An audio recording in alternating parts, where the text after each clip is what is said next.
নমস্কার বন্ধুরা, welcome to my channel 5 ফোড়ন।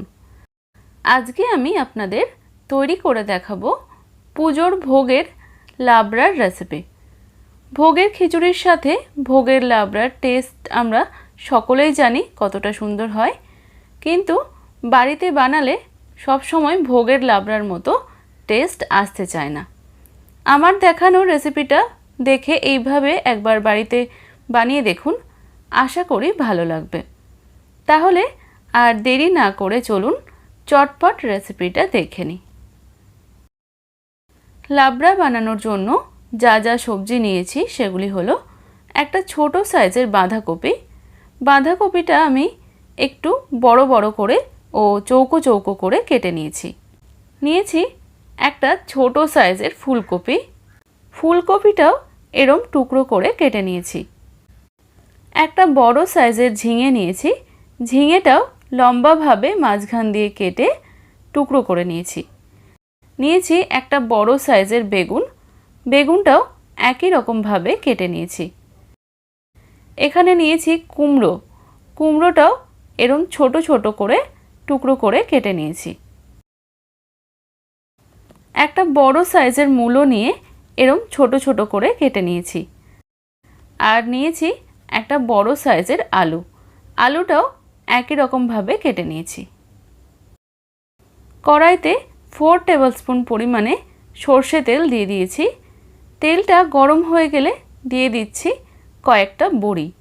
মিডিয়াম ফ্লেমে বড়িটা একটু লালচে করে ভেজে নেব।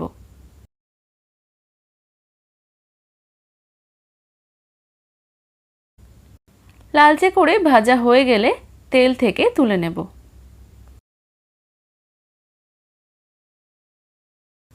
একই তেলের মধ্যে দিয়ে দেব কেটে রাখা বেগুনগুলো। বেগুনগুলো সামান্য লালচে করে ভেজে নেব।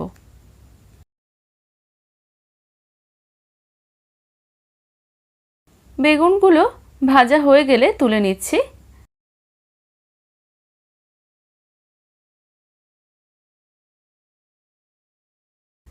একই তেলের মধ্যেই দিয়ে দিচ্ছি কুমড়োটা। কুমড়োটাও কিছুক্ষণ ভেজে নেব।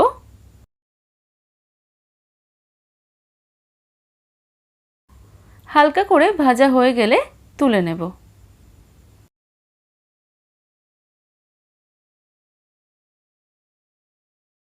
একই তেলের মধ্যেই ফোড়নে দিয়ে দিচ্ছি দুটো তেজপাতা, দুটো শুকনো লঙ্কা, হাফ টিস্পুন 5 ফোড়ন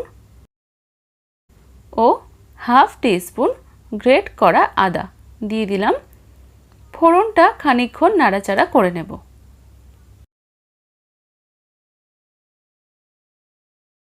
ফোড়নটা খানিকক্ষণ নাড়াচাড়া করার পর সুন্দর একটা গন্ধ বেরোচ্ছে। এবার এটাতে দিয়ে দিলাম আলুগুলো। মিডিয়াম ফ্লেমে আলুটা 1 মিনিট মতো নাড়াচাড়া করে নেব। 1 মিনিট নাড়াচাড়া করার পর এটাতে দিয়ে দিচ্ছি হালকা ভাপ দেওয়া ফুলকপি। বাঁধাকপিটাও দিয়ে দিচ্ছি। বাঁধাকপিটা 5 মিনিট গরম জলে ভিজিয়ে রেখে জলটা ফেলে দিয়েছি। তারপর দিয়ে দিচ্ছি মূলো। এবার এগুলোকে মিডিয়াম ফ্লেমে 2 থেকে 3 মিনিট মতো নাড়াচাড়া করে নেব।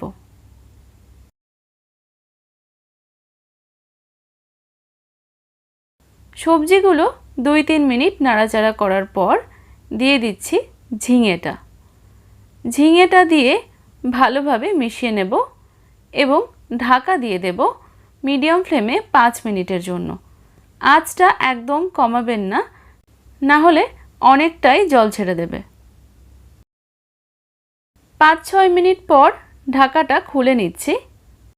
সবজি থেকে কিছুটা পরিমাণে জল বেরিয়ে এসছে আর এতক্ষণে আলুটাও প্রায় সেদ্ধ হয়ে গেছে, সাথে বাকি সবজিগুলো মোটামুটি সেদ্ধ হয়ে গেছে। এখন আমি এটাতে দিয়ে দেব ভেজে রাখা কুমড়ো ও বেগুন। এগুলোকে খুব ভালোভাবে মিশিয়ে নেব।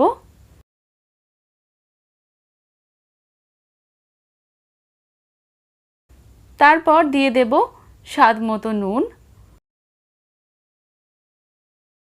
হলুদ গুঁড়ো 1 টিস্পুন ভর্তি করে দিয়ে দিলাম, এবং দিয়ে দেব 5টা কাঁচা লঙ্কা।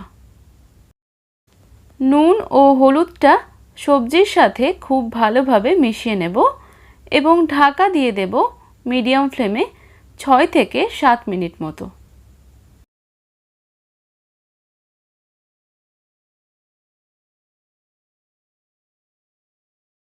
ছয় 7 মিনিট পর ঢাকাটা খুলে নিচ্ছি। ঢাকা খোলার সাথে সাথেই দারুণ একটা গন্ধ বেরোচ্ছে। একটু মিশিয়ে নেব, তারপর দিয়ে দেব ভেজে রাখা বড়িগুলো।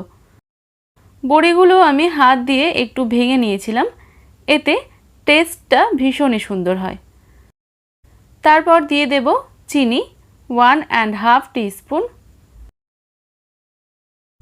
এবং ভাজা মশলা দিয়ে দিচ্ছি 1/2 টিস্পুন। এটা ঘরের তৈরি ভাজা মশলা, এর লিংক আমি ডেসক্রিপশন বক্সে দিয়ে দেব, আপনারা চাইলে দেখে নিতে পারেন। এই সব কিছুকে ভালোভাবে মিশিয়ে নেব এবং ঢাকা দিয়ে দেব লো ফ্লেমে 5 থেকে 6 মিনিটের জন্য।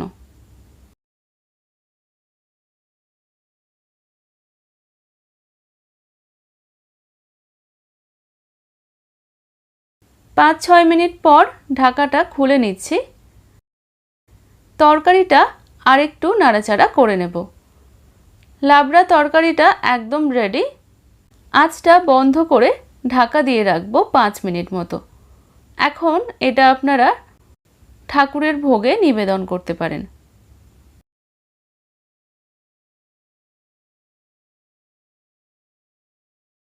তাহলে দেখতেই পেলেন কত সহজে আমি ভোগের লাবড়া তরকারিটা তৈরি করলাম। আপনারাও দেরি না করে বাড়িতে বানিয়ে ফেলুন আর আমাকে কমেন্টে অবশ্যই জানান কেমন হয়েছে। রেসিপিটি ভালো লাগলে লাইক ও শেয়ার করবেন। আর যারা এখনও আমার চ্যানেলটা সাবস্ক্রাইব করেননি তারা প্লিজ আমার চ্যানেলটা সাবস্ক্রাইব করবেন এবং পাশে থাকা বেল আইকনে ক্লিক করবেন। আজকের মতো এই পর্যন্তই। আবার দেখা হবে পরবর্তী রেসিপির সাথে। ভালো থাকবেন, সুস্থ থাকবেন।